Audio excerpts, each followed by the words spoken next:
events were part of the selection trials for the New South Wales water ski team to contest the Australian titles in Perth later this year. The conditions at Myuna Bay were perfect for water skiing, and the first round events went off without a hitch. World record holder for the jumps, Glenn Thurlow, was in top form in the men's open slalom event, an event that he has won 5 times at the Australian titles. He tied with world barefoot champion Brett Wing in today's round of the slalom, and the two are set for a tight contest in tomorrow's second round. Most interest at the championships is on whether Glenn Thurlow can take out both the slalom and jump events. Well, it's really hard to say. I'd really like to take out both events, but we'll sort of have to wait and see what happens tomorrow. I'll be really trying hard. I'm looking to improve my jump tomorrow, to improve on my slalom and jump quite well tomorrow, so hopefully I'll slip up there a notch with a bit of luck.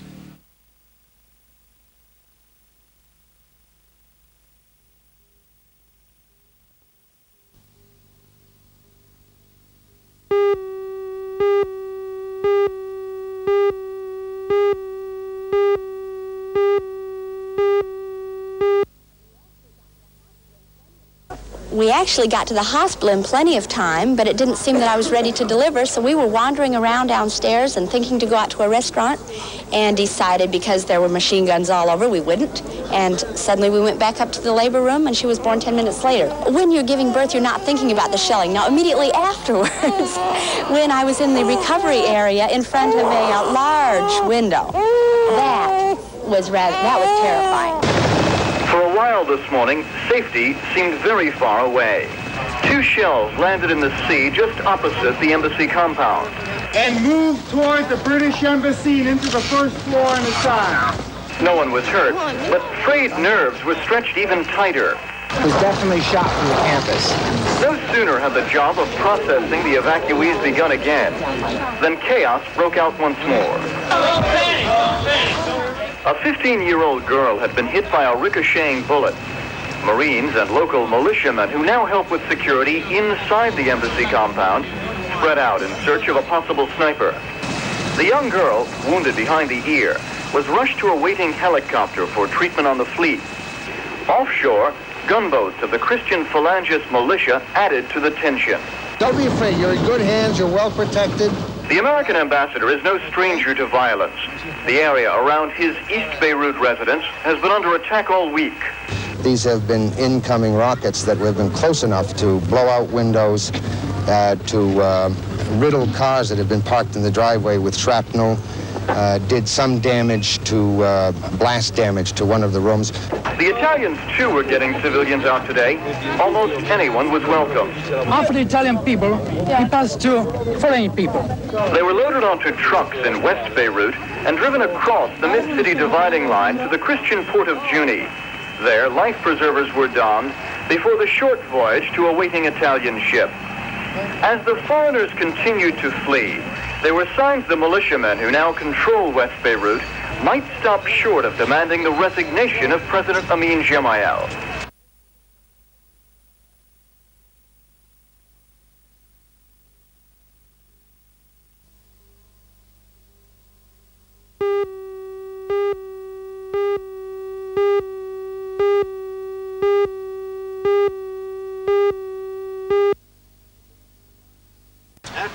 The cheque for $950 was presented to the Deputy President of the club, Mr. Stuart Alderman, by Mr. Bob Thompson from Thames Butterfly Bakery. Cairns is continuing its support after buying the rubber dinghy and the original motor for the boat. The rubber dinghy, which is equipped with a waterproof radio, successfully completed 16 rescues last year, and Mr. Alderman says if the sponsors continue to support the life-saving movement in very weather, this important service will continue to improve.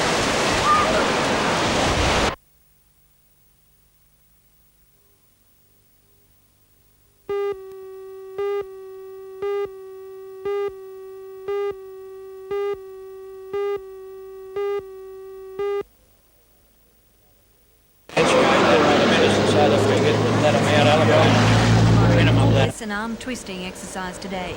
He's trying to give support to his federal counterparts, Mr. Bob Brown, member for Hunter, and Mr. Peter Morris, member for Shortland and Transport Minister. Together they hope to solve some of the West Lakes problem spots, including Highway 217 north of Morisset. It's badly in need of resurfacing, widening in some parts and straightening work. The three MPs agreed today that it's not just a state responsibility. Infrastructure program. With the help of Federal Minister for Transport, Mr Morris, such a program is expected to become a reality this year. Mr Merv Hunter is sure of it. The work that should be carried out on the Wangi Road is going to cost in the vicinity of $5 million. I think after today's effort that we're nearly assured of that $5 million. I'm about now to go to other roads in the areas, and that's where the squeezing's going to start for extra funds to upgrade those roads too. It's hoped that if funding was forthcoming, the problem sections along Wangi Road could be ironed out by 1987. This road will take traffic from the freeway, pending the completion of the National Highway project.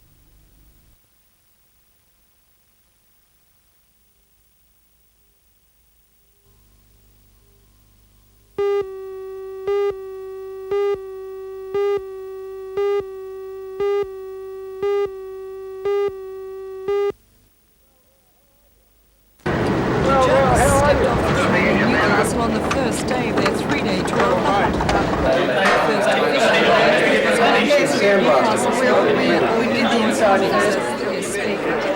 For the past 27 years, the Royal Agricultural Society has taken media groups to different parts of the state.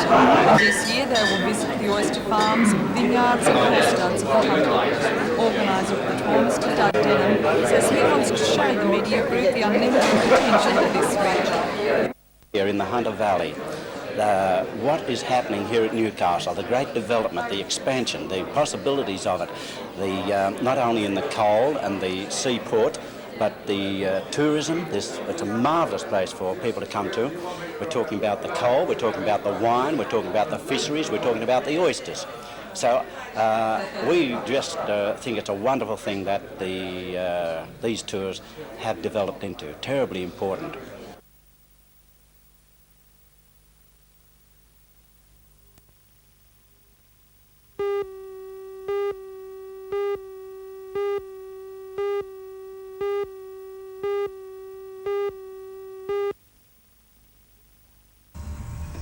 Six families have set up homes on non-urban land at YE.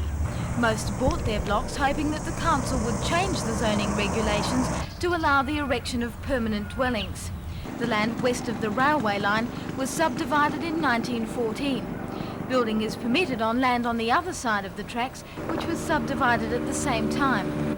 To the residents west of the railway, that seems unfair. The council says it is not feasible to allow residential development there because of a lack of facilities. It also wants to declare the land open space to create a buffer zone between Newcastle and Sydney.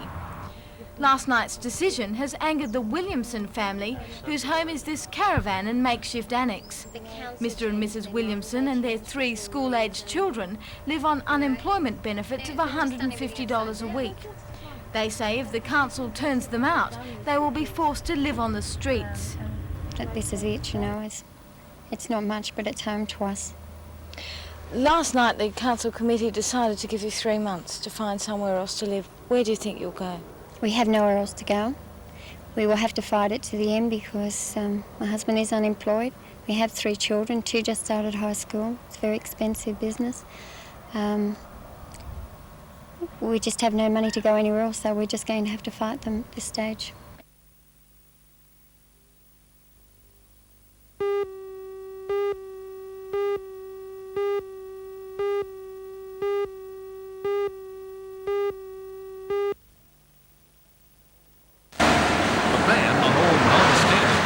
Large letters, parcels under half a kilogram and newspapers has been on since Friday.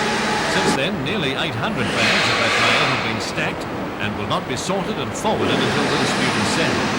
Staff at the Broadmeadow sorting facility went on strike for 24 hours on the 24th and 25th of January because the breakdown of one of 4 air conditioning units made conditions unbearable. Last week, an Industrial Disputes Committee rejected a claim by the union that the workers be paid for the time lost. The APTU claimed that the walkout was the fault of Australia Post. Now the situation is at a stalemate, with talks continuing but no apparent hope of an early resolution. Australia Post says the Broadmeadow facility will begin to be covered with the banned mail within a week or so. To avoid delay, it advises people to send non-standard items priority paid. This service is not affected.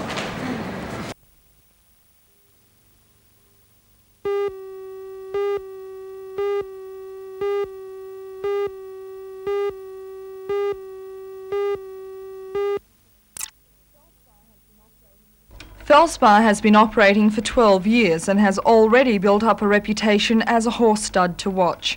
Originally, it concentrated on breeding and imported a number of Andalusian horses to crossbreed with thoroughbreds. The idea was to combine the calm temperament of the Andalusians with the hardy and proven thoroughbreds. Although some breeding is still being conducted, the emphasis has shifted to training. One of Felspar's protégés is this 5-year-old thoroughbred colt, as stud manager Sue Steggles explains. Just recently we've purchased a thoroughbred colt who is at present show jumping in D grade, with the idea of putting him back over our first cross Andalusian mares to end up with a 3/4 thoroughbred, quarter Andalusian progeny, which we hope will have the temperament of the Andalusian and the hardiness and the strength and ability of the thoroughbred and the size as well for the show jumping arena.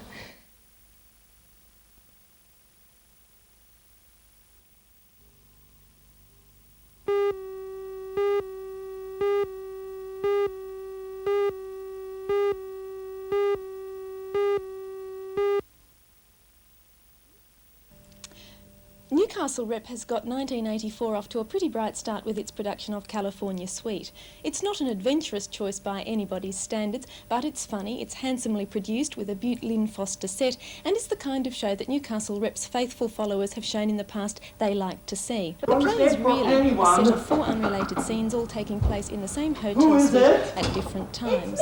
And while every scene has the same number of brilliant Will Simon one-line gags for which he's justly famous, the level of intensity rises with each scene, so the audience is left in a very pleasurable state of laughter. Rep's cast of 10 generally handled the difficult acting style required fairly well.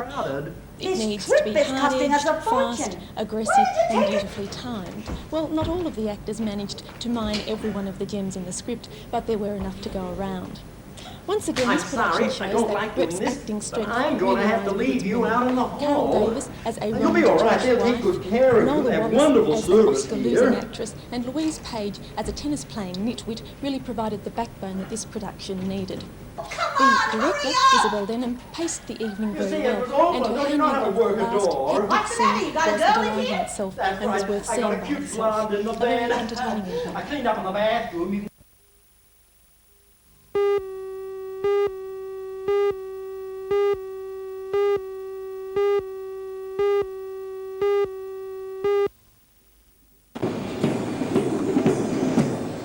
It was Williamtown at its best. 900 Air Force personnel on parade, uniform spotless band playing, all the ingredients for a grand display. The reason for the ceremony was the biannual handover and takeover of command of the base.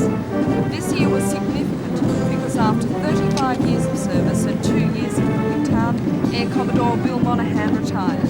At 55, Air Commodore Monaghan has had a distinguished career as a fighter pilot and officer commander. There to pay tribute to the retiring chief was State Member for Newcastle Mr Arthur Wade, Lord Mayor Alderman Joy Cummings, and a number of dignitaries from the Air Force as well as the Army and Navy. A plaque with the 6 insignia badges of the squadrons of Williamtown was presented to Mr Monaghan by his successor, Air Commodore Richard Bobble.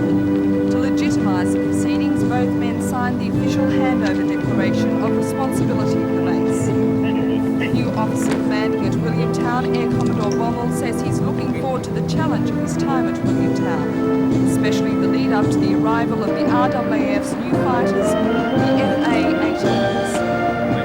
I think my primary aim has to be to see the F-18 project get off to a good start, and this major re-equipment program that we have going here over the next 2 or 3 years begin on a sound footing because it has implications for the Air Force and particularly the Tactical Fighter Force for perhaps the next 20 years. Although Air Commodore Monaghan will not have an official hand in the FA-18's introduction, he seemed delighted to give a final salute to the airbase personnel at Williamtown from his much-loved Mirage.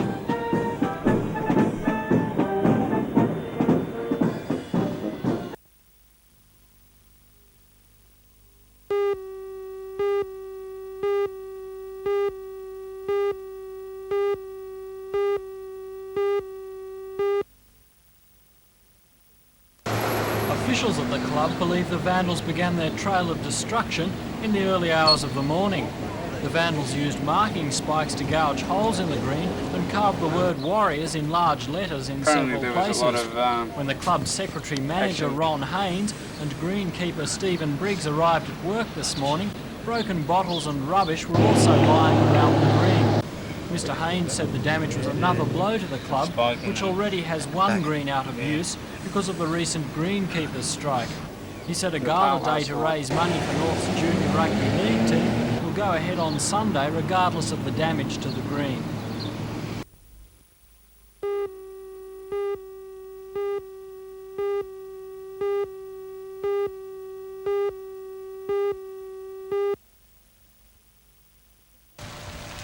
The tragedy happened as Peter and 7 of his friends were cooling off in the river near the Morpeth boat ramp.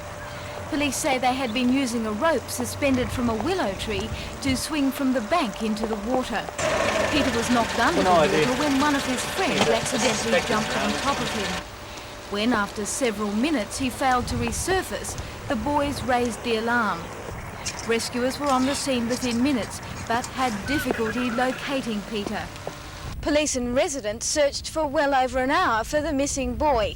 His body was found shortly before 4 o'clock by volunteer diver Jeff Robards. Jeff had raced to Morpeth from Newcastle after hearing of the incident on his CB radio. The body was recovered from the river by police in an SES boat and taken from the scene by ambulance.